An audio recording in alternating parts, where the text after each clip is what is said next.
The film begins in a bleak, isolated setting. A woman dressed in a white gown methodically sharpens an axe, her expression devoid of emotion. After a moment, she walks away in silence, leaving the audience unsettled. The narrative then shifts to dawn at 5 a.m., where Gina prepares for her morning run. Before leaving, she checks to ensure her husband is asleep. On the table, she notices a bouquet of flowers. Rather than appreciating the gesture, she angrily throws them outside, suggesting they were an apology for a mistake her husband made, one she is unwilling to forgive. As Gina begins her run, the mysterious woman in white suddenly appears, wielding the axe. Before Gina can react, she is brutally murdered. The story then introduces Tara, a teenage girl passionate about hockey. While riding the bus with her friend Susie, it is revealed that Tara was injured during a match after being attacked by another player, Karen. Despite this, Tara remains resilient. We also learn she has a boyfriend and has been accepted to Stanford University, a significant achievement given the distance from her small hometown. Soon after, Tara experiences a disturbing nightmare. She sees her infant brother, Jack, crying in his crib, only to realize she is the one holding an axe and striking him. She awakens in shock, relieved it was only a dream. Later, upon arriving home, she finds Jack crying exactly as in her vision. Alarmed, she picks him up, promising to protect him no matter what. Tara also has a younger brother, Caleb, who is 9 years old.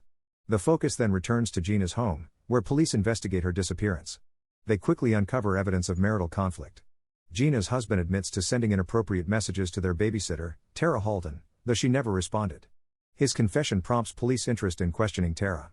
Meanwhile, Tara asks her mother for permission to babysit with Susie, but her mother firmly refuses, specifically warning her not to return to Gina's house. Tara explains she had already stopped working there. During the conversation, her mother casually mentions that Gina once spent $1,000 on a stroller. Her father, Ben, laughs, remarking that they never needed such luxuries because they kept Tara locked in a closet for 6 years. Shocked, Tara retorts, "Oh, just like you did with Aunt Diane." It becomes clear Diane was never accepted by the family. When her mother suggests visiting Diane over the weekend, both Caleb and Ben refuse, frustrating Tara, who storms off. Later, Tara focuses on her true passion, fashion design, while babysitting remains only a side job. During a video call with Susie, her boyfriend unexpectedly arrives. Her father informs her, prompting Tara to end the call and greet him. Standing at the doorway, her father questions her future plans, asking if she truly intends to attend Stanford. He warns that distance will test her relationship and even suggests she speak with Karen's parents, given Karen's past aggression during hockey. Tara firmly rejects the idea. That evening, Tara and her boyfriend are outside together when she notices a shadowy figure near her bedroom window. Alarmed, she rushes inside, convinced someone has entered, but finds the room empty. Meanwhile, in the living room, her parents are casually conversing when Tara, frustrated, bursts out angrily, demanding they stop entering her room. She storms back, slamming the door. Shortly after, her mother, Emily, comes in to talk. Tara, visibly distressed, explains that someone has been sneaking into her room, touching her belongings, and even making items disappear. Emily insists no one in the family has been in her room, but Tara adamantly denies imagining it. Emily then raises the subject of Tara's nightmares, noting that Aunt Diane suffered similarly, appearing cheerful outwardly but tormented within. She describes it as a family curse. Concerned, Emily warns that these nightmares could signal mental illness or something more dangerous. She suggests medication, but Tara refuses, denying any illness. When therapy is proposed, Tara snaps and demands she leave. Left alone, Tara researches the supposed family curse online. Articles describe it as bipolar disorder or a rare mental illness, with one claiming that during episodes, the afflicted person's eyes turn completely black. Horrified, Tara slams the laptop shut and immerses herself in sewing late into the night. Meanwhile, Susie is shown alone in her room, disturbingly pleasuring herself with Tara's costumes, revealing her growing obsession. That night, Tara is startled awake by someone calling her name. Lizzie, the woman in white, appears with pitch black eyes. Tara insists Lizzie isn't real, but Lizzie hands her an axe, taunting, "If I'm not real, prove it. Kill your brother with this." Tara raises the axe, but it slips, cutting her leg. Terrified, she staggers out and overhears her parents arguing. Her father insists therapy won't help, noting it failed Diane, while Emily angrily tells him not to bring Diane into the discussion. Overwhelmed, Tara locks herself in the bathroom and eventually falls asleep. By morning, Emily finds her and wakes her. To Tara's shock, the injury from the night before is real. Shaken, she finally agrees to see a therapist. At the session, Tara learns the horrifying truth about Diane. At just 16, she drowned her own baby. The therapist warns that Tara may be exhibiting early signs of the same disorder, uncontrollable anger, multiple personalities, hallucinations, but assures her that with therapy and medication, recovery is possible. Tara refuses to accept this, storming out and declaring she will never harm her family. As she leaves, Lizzie whispers chillingly, "Your Aunt Diane wasn't afraid." Soon after, 2 officers arrive to question Tara. She explains she runs a small business selling handmade clothes. One of her gym acquaintances, Mickey, purchased an outfit from her but later began sending inappropriate messages and explicit images, pressuring her to model. Tara reveals that Gina knew about this, and only her mother was aware, though she did not know about the images. This was the reason her mother forbade her from babysitting at Gina's house. In a disturbing cutaway, Mickey is shown using the very dress he bought from Tara for his own twisted pleasure. Elsewhere, Karen is seen walking home with a friend. Since they live in different directions, Karen takes a shortcut through the woods. As she makes her way, she hears strange noises, though no one is visible. Suddenly, the woman in the white gown appears once more, this time severing one of Karen's fingers before brutally murdering her. Back at home, Tara is focused on creating one of her costumes when Susie arrives. Susie compliments her sewing skills and gently asks how she is coping. For the first time, Tara admits the terrifying truth: she fears she might harm her own family, haunted by nightmares that make her feel cursed like the generations before her. Susie laughs it off, joking that every teenager occasionally feels like hurting their parents. But Tara, visibly serious, insists she truly means it and begs Susie not to tell anyone. She confesses to having dreamt of killing her baby brother, Jack, and has been terrified ever since. Susie tries to lighten the mood, but in another room, Emily listens through the baby monitor, her face filled with concern. The following day, baby Jack falls ill with a fever. Because of this, Emily instructs Tara to visit Diane alone. Tara refuses, saying she does not want to go by herself. Emily then suggests she take Susie along, reminding her that Diane was expecting them and should not be disappointed. Tara protests, arguing that Diane killed her own child and did not deserve sympathy. Emily scolds her for calling Diane a murderer and insists she should go. Reluctantly, Tara agrees, but just as she is about to leave, the 2 officers return, this time investigating Karen's brutal murder. Once again, suspicion falls on Tara. She had connections to both Gina and Karen, and since Karen had previously attacked her, the police begin to see a motive. Still, suspicion alone is not enough, they cannot arrest her without evidence. Later, Tara departs with Susie to visit Aunt Diane. On the way, Susie casually admits she does not feel sad about Karen's death, noting that Karen had bullied Tara. Tara looks uneasy. When they arrive, they discover Diane does not live in a house but in a psychiatric hospital. The moment Diane sees Tara, her expression changes, as though she notices something disturbing, or perhaps she is upset that her sister Emily did not come. Diane studies Tara carefully, remarking that she sees something different this time, something she once recognized in herself. She explains that the women in their family share a strange connection with Lizzie, the dark spirit, and claims even Emily has seen her. Lizzie, Diane says, told her she could always shift the blame onto Emily. Diane suggests that Tara must also be experiencing dark thoughts, which may be why Lizzie is drawn to her. Tara quickly denies being like her aunt, but Diane shocks her by admitting she had not suffocated her baby as everyone believed, she had killed him with an axe. The unsettling part was that Diane did not remember doing it, having blacked out. She warns Tara that the same evil resides within her, that their bloodline is cursed, and Lizzie feeds on dark thoughts, taking control. Terrified, Tara mutters that she will end up in hell. Suddenly, Diane lunges at her, singing an eerie nursery rhyme she once hummed long ago. Nurses rush in and restrain her. Shaken, Tara runs outside and confides everything to Susie. Later at home, Tara, furious and confused, confronts her mother, demanding to know why she never told her the truth, that Diane had killed her own child with an axe. Why had she lied? Emily offers no answer. That night, Tara's father sits in his car when he receives a call from his boss. He ignores it, only to suddenly see a horrifying figure, a woman in a Halloween costume standing directly in front of his vehicle. Meanwhile, inside the house, Tara asks Emily if she too has ever seen hallucinations of Lizzie, since Diane claimed Emily had experienced them. Emily firmly denies it, explaining she had only lied to comfort her lonely sister.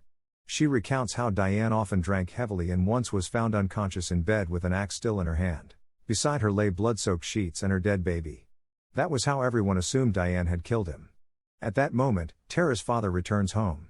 Emily quickly instructs Tara to keep everything secret before leaving the room. Restless and unsettled, Tara dives into researching the infamous Borden family murders, uncovering disturbing connections to dark rituals and possibly even the paranormal. Her curiosity leads her to a bold decision: she will visit Lizzie's old house. Once a place of horrors, it has since been converted into a museum where seances and rituals are still performed. When Tara tells Susie, her friend refuses, worried for Tara's safety. Tara hangs up, while Susie sits staring at their happy photos, silently hurting, consumed by guilt over her hidden love for Tara. The next morning, McCall is alone in his bedroom when someone knocks at the door. At first, he ignores it, but the knocking grows louder and more insistent. When he finally opens the door, he is struck down in cold blood with an axe. Meanwhile, Tara tells her family she is going to Susie's house. But instead she and her boyfriend Carl head to Lizzie's house for an overnight stay. Tara deliberately chooses Lizzie's own room to spend the night. The museum guide warns them of a séance scheduled for 8 p.m. As they explore, Tara hears Lizzie's voice calling her name.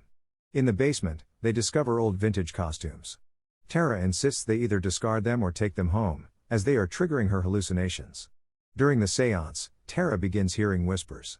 Lizzie's voice fills her mind, and she becomes possessed, seeing visions of the séance leader as her stepmother, attempting to replace her real mother and steal her father. Consumed by rage, Tara seizes an axe, her visions twisting further: blood, her father, Lizzie's stepmother, but the horrifying images overwhelm her, and she collapses. When she regains consciousness, Carl rushes her out of the museum. The next morning, Susie visits Tara's house to collect some clothes. Emily directs her to the basement, telling her everything is stored behind the furnace. Susie begins stuffing the old garments into a trash bag when she suddenly freezes. One of the pieces is stained with blood. Before she can react, Susie is suddenly attacked with an axe, her body stuffed into the same trunk, her secret love for Tara dying with her, sealed in that dark tomb. Meanwhile, Tara tries calling Susie, but no one answers. Soon after, the police make a chilling discovery: the bodies of Gina and McCall are found. Next to McCall lies a white dress, identical to the one Lizzie Borden once wore. When Tara arrives home, she notices Susie's car parked outside. But upon checking, it is empty. She calls Susie's phone and freezes, the ringtone echoes from the basement. Panic overwhelms her. She screams Susie's name and calls for her mother, but the house remains silent. No response comes.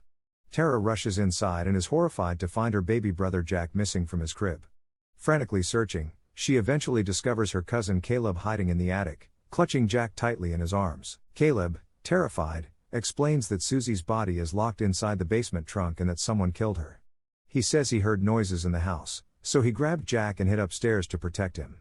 Tara instructs Caleb to stay put, hands him the phone, and orders him to call 911. Caleb also informs their father, Ben, who rushes home immediately. Inside the house, Tara and her boyfriend Carl search for Emily, armed only with a stick. Suddenly, a woman leaps from the shadows, attacking Carl and injuring him before fleeing. Tara quickly ties a belt around his wound to stop the bleeding, then seizes an axe lying nearby and pursues the mysterious figure. Meanwhile, Ben repeatedly calls Emily's phone, but she never answers. As Tara searches, she stumbles upon the lifeless body of Aunt Diane. Standing beside it is her mother, Emily, dressed in a white gown, her face twisted in madness. Emily calmly declares that she has spent years hiding behind medication, but tonight she feels more alive than ever in her true form. She lunges at Tara with animalistic rage but slips and crashes to the ground. For a brief moment, Tara pleads with her mother, begging her to remember who she truly is, the loving mother of Jack, Caleb, and herself. Emily breaks down in tears, speaking softly, saying she only needs help. But the moment quickly fades. Her face contorts again, her voice venomous. She screams that she doesn't need anyone's help and vows to kill Caleb and Jack first, claiming Jack cries too much and she will silence him forever. Emily then reveals her darkest secret. Aunt Diane never killed her baby, she did. Diane had passed out drunk with an axe in her hand, but Emily suffocated the child because he was illegitimate. Just as her own father betrayed her mother, Emily insists everyone in her life betrays her. Now, she claims, Tara is trying to do the same, stealing her place, her home, her family. Emily swears she will kill them all. Broken and trembling, Tara drops the axe and whispers for her mother to kill her instead. At that moment, Emily's eyes glaze over with visions of Lizzie's spirit, and she becomes fully possessed. She raises the weapon, ready to strike her daughter down. Before the blow lands, police storm into the house. An officer fires, and Emily collapses to the floor, gravely wounded but still alive. She is rushed to the hospital, barely clinging to life. In the aftermath, Tara's father vows to protect her from the curse. Tara, resolute, takes responsibility for her brothers, her family, and herself. Tara begins taking medication to ensure she will never become like her mother or Aunt Diane. She visits Susie's grave, placing flowers in mourning. For a time, it seems the nightmare has ended. But one morning, Caleb asks his father for the car keys, and Ben hands them over with a laugh. Caleb plays around joyfully until he suddenly freezes. Someone is sitting silently behind him. The camera pans, revealing Lizzie's spirit watching him. With that chilling sight, the film concludes. Many viewers may wonder what truly happened and who Lizzie actually was. The truth is that Lizzie Borden in this story is based on a real ancestor of the family, a girl who shockingly killed her father and stepmother in a case that was never solved. The film builds upon that crime, suggesting Tara's family is haunted by the same curse, blending possession with mental illness to heighten the darkness. In the movie, Lizzie's spirit appears to return and possess Emily from the very beginning, driving her to commit the murders. Yet it is never clear whether the deaths are supernatural or simply the result of a fractured mind. As for why Emily killed Diane's child, it is hinted that their father had an affair with Diane, making the child his. Feeling betrayed, Emily lashed out to end what she saw as a twisted family scandal. She even feared Tara might suffer the same fate or secretly fall into an affair with her own father. Diane eventually escaped from the psychiatric hospital to intervene, but Emily killed her. McCall was brutally slaughtered for his obsessive behavior toward Tara, including sending her explicit images. Gina's death suggests she may have turned a blind eye to her husband's actions. Tragically, Susie was silenced after discovering the bloodstained clothes, and Karen met her end for secretly bullying Tara. This is The Inhabitant. If you enjoyed this recap, please like and subscribe, and I'll see you in the next one.